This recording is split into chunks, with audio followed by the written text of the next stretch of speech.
नमस्ते, फिर से और एक बार स्वागत करता हूं इस नई वीडियो पर। मैं हूं आपका दोस्त हरिशंकर। आज मैं इस वीडियो के ज़रिए आपसे बात करूंगा हिंडाल्को इंडस्ट्री के बारे में, इसके स्टॉक के बारे में।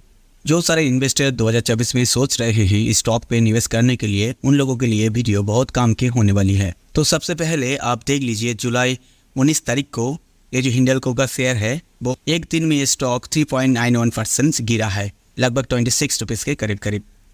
अभी इसका स्टॉक प्राइस है 663 रुपीज़। चलिए आपको एक बार इसका चार्ट दिखा देते हैं। ये है हिंडाल्को इंडस्ट्री का मंथली चार्ट।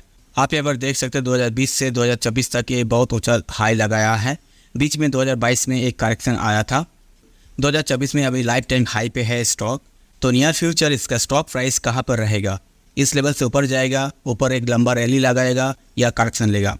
इसका प्राइस वैल्यूएशंस एनालिसिस करने से पहले चलिए हम लोग इसका फंडामेंटल बिजनेस को एक बार देख लेते हैं। इसका रियल बिजनेस को एक बार चेक कर लेते हैं। क्योंकि किसी कंपनी का रियल बिजनेस स्ट्रांग होता है, फंडामेंटली स्ट्रांग होता है, तो उसका स्टॉक प्राइस लॉन्ग टर्म में हायर हाई बनाता चला जाता है। तो किसी कंपनी में निवेश करने से पहले उसका फंडामेंटल बिजनेस जरूर चेक कर लेनी चाहिए। तो चलिए इसके लिए हम लोग चले जाते हैं Skinner.in साइट पर। यहाँ पर आप देख सकते हैं हिंडाल्को इंडस्ट्री का जो मार्केट कैपिटलाइजेशन है वो है 1,48,990 करोड़। ये एक बड़ा सारा कंपनी है। इसका जो करंट पी रेशियो है वो है 14.7। ये बहुत अच्छे लेवल पर है। क्योंकि किसी कंपनी का पी रेशियो अगर 12 से 20 के आसपास होते हैं तो उसको अच्छा माना जाते हैं उस वक्त निवेश करने के लिए। तो यहाँ पर 14.7 है तो बहुत ही अच्छा है। इसका पी रेशियो देखकर ये लग रहा है इसका करंट प्राइस उतना अबर वैल्यू अभी नहीं हुए हैं। इस कंपनी का जो बुक वैल्यू है वो है 472 रुपीज़। ये भी ठीक ठाक है। किसी कंपनी का बुक वैल्यू जितना ज़्यादा होगा, करंट प्राइस के जितना करीब होगा या करंट प्राइस से जितना ज़्यादा होगा उतना अच्छा माना जाता है। यहाँ पर इसका बुक वैल्यू कम है करंट प्राइस से, लेकिन ठीक ही है। ये जो कंपनी है अपने निवेशकों को हर साल 0.45 के हिसाब से डिविडेंड प्रदान करता है। इसका जो मार्केट कैपिटलाइजेशन है उस हिसाब से इसका जो डिविडेंड है अपने निवेशकों को जो देते हैं हर साल वो बहुत कम है। इस कंपनी का जो ROCE है वो है 11.2। ये काफ़ी कम है। किसी कंपनी का ROCE मिनिमम 20% होनी चाहिए। ROCE का मतलब होता है किसी कंपनी के पास टोटल जो कैपिटल है उसका यूज़ करके, उसको इस्तेमाल करके कितना पैसा, कितना रिटर्न जनरेट कर रहा है। यहाँ पर एक कंपनी अपने कैपिटल को यूज़ करके उतना खास पैसा जनरेट यहाँ पर नहीं कर पा रहे हैं, उतना खास रिटर्न यहाँ पर नहीं ले पा रहे हैं। इस कंपनी का जो ROE है, रिटर्न ऑन इक्विटी, वो है 10.1। ये भी कम है। ROE भी किसी कंपनी का मिनिमम 20% होनी चाहिए। ROE का मतलब होता है उस कंपनी के पास जितना निवेशकों का पैसा है, इन्वेस्टर का पैसा है, जो इक्विटी कैपिटल है, उसको यूज़ करके कितना पैसा जनरेट कर रहा है, कितना रिटर्न जनरेट कर रहा है। ये लेकिन इसका ROE देखकर ये लग रहा है अपने निवेशकों का पैसा, इक्विटी कैपिटल को उतना खास यूज़ कर नहीं पा रहे हैं।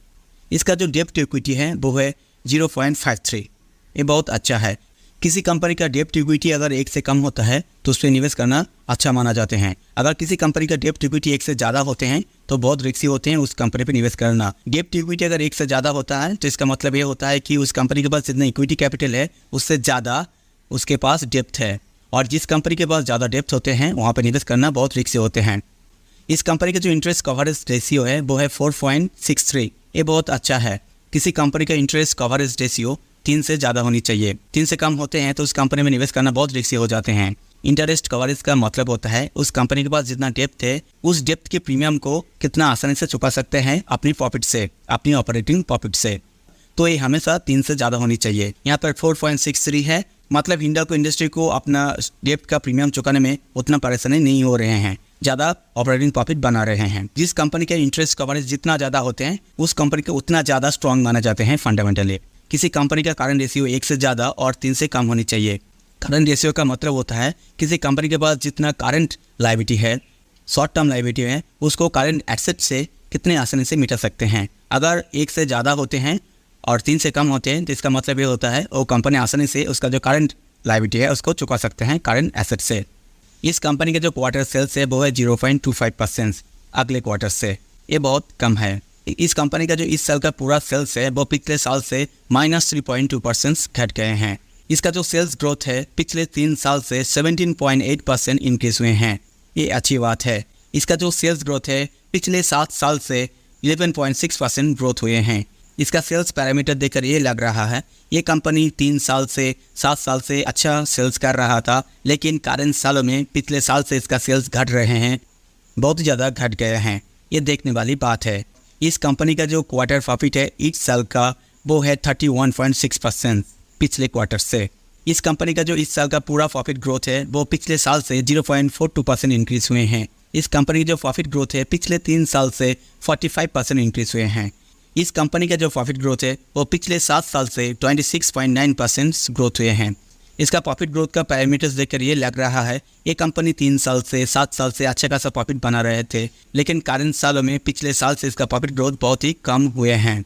ये कंपनी जिस इंडस्ट्री में बिलोंग करता है उस इंडस्ट्री का पी रेशियो है 27। इसका मतलब यह है कि ये कंपनी जिस इंडस्ट्री में बिलोंग करता है उस इंडस्ट्री का बाकी कंपनियों का स्टॉक प्राइस से अभी हिंडाल्को इंडस्ट्री का स्टॉक प्राइस सस्ता है, क्योंकि उसका पी रेशियो अभी 14.7 है। और एक बात यहाँ पे गौर करनी चाहिए, ये बहुत इंपॉर्टेंट होती है किसी कंपनी में इन्वेस्ट करने से पहले, वो है कॉन्टिजेंट लायबिलिटी। ये कंपनी का जो कॉन्टिजेंट लायबिलिटी है वो है 1291 करोड़। ये बहुत खराब है।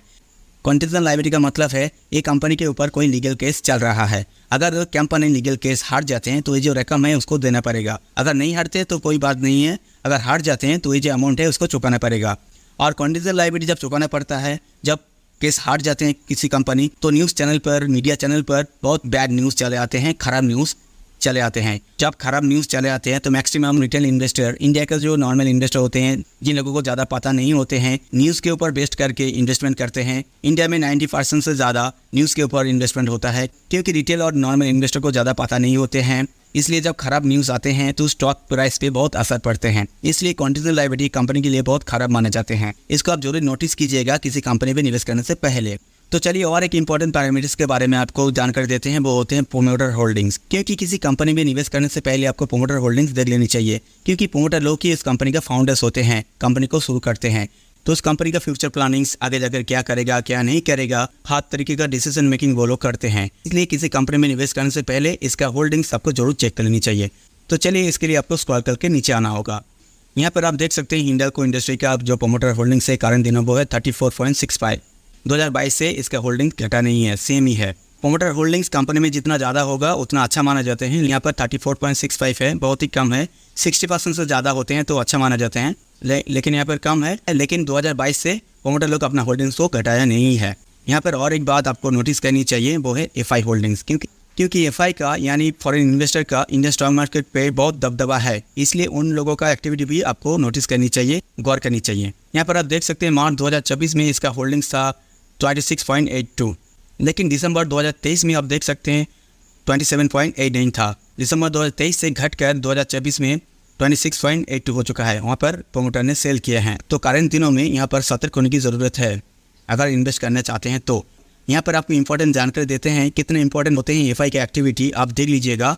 यहाँ पर एक बात देखिए, मार्च 2022 में एफआई का होल्डिंग्स था 28.85, ठीक है, लेकिन जून 2022 में वो घट कर 24.76 हो चुका है। कितना ज़्यादा अमाउंट पे एफआई ने स्टॉक को सेल किए हैं आप देख सकते हैं। इसका असर आपको चार्ट पे दिखाते हैं। आप देख सकते हैं मार्च से जून तक वो लोग सेल किए हैं।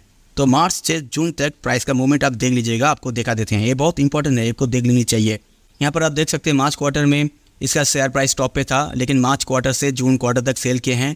आप देख सकते हैं मार्च क्वार्टर से जून सेक्टर के अंदर कितने क्रैश आए हैं, क्योंकि एफआई लोग ने सेल किए थे। तो आप देख सकते हैं एफआई की एक्टिविटी कितने इंपॉर्टेंट होते हैं। आप यहाँ पर देख लीजिएगा मार्च में कितना था और जून में कितना घटाया था, और स्टॉक प्राइस पर आप देख सकते हैं मार्च से जून महीने तक कितना क्रैश आए थे। तो बहुत इंपॉर्टेंट होता है एफआई की एक्टिविटी। तो इसका फंडामेंटल पैरामीटर्स को चेक करते हुए ये लग रहा है इसका बिजनेस तो ठीक ठाक ही है, लेकिन कारण सालों में पिछले साल से इसका सेल्स रहा है, कम हो रहा है, इसका प्रॉफिट भी कम हो रहा है। लेकिन ये कंपनी फाइनेंशियली बहुत स्ट्रांग है, इसका फंडामेंटल बहुत अच्छा है। तो चलिए आप इसका प्राइस वैल्यूएशन एनालिसिस कर लेते हैं। तो इसके लिए हम लोग चले जाएंगे टेक्निकल चार्ट पर। फिर से हम लोग चले आए हैं टेक्निकल चार्ट पर।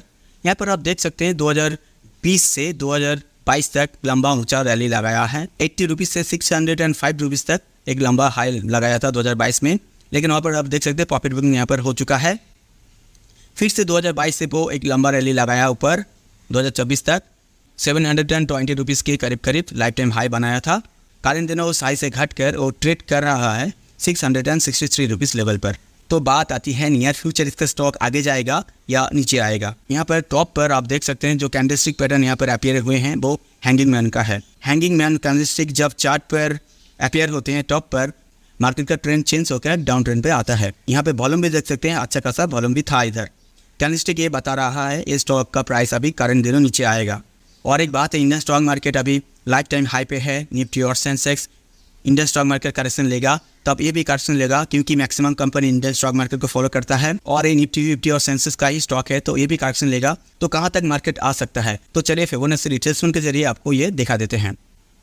अगर यहाँ से यहाँ तक हाई तक सिलेक्ट करें तो आप देख सकते हैं ये जो स्टॉक है मिनिमम 50% करेक्शन जरूर लेगा। इस लेवल पर एक स्ट्रॉन्ग सपोर्ट भी है। तो आप अगर इस स्टॉक पर निवेश करना चाहते हैं तो इस 50% लेवल तक आपको वेट करना है, और वो होता है 510 रुपीज़। इस लेवल तक आपको वेट करनी है, क्योंकि आपको दिखाया है पिछले क्वार्टर में एफआई लोगों ने अच्छा खासा सेल किए हैं, अपने होल्डिंग्स को डिक्रीज किए हैं एफआई ने। और इंडियन स्टॉक मार्केट को थोड़ा करेक्शन लेने दीजिए, वो करेक्शन लेगा। इंडियन स्टॉक मार्केट जब करेक्शन कंप्लीट करके ऊपर की तरफ जाएगा तब आपको देखना है इसका स्टॉक प्राइस कहाँ पे रहता है, तब आपको निवेश करना है। इसका जो स्टॉक प्राइस है 50% करेक्शन जरूर लेगा, 61% तक करेक्शन भी ले सकता है, तो आपको वेट करके बाय करनी है। न्यूज़ चैनल के चक्कर में आकर, मीडिया चैनल के चक्कर में आकर यहाँ पर निवेश मत कीजिएगा, नहीं तो आप फंस जाएंगे। तो फिलहाल आज के लिए इतना ही, मिलते हैं नेक्स्ट वीडियो पर, तब तक के लिए बहुत बहुत धन्यवाद।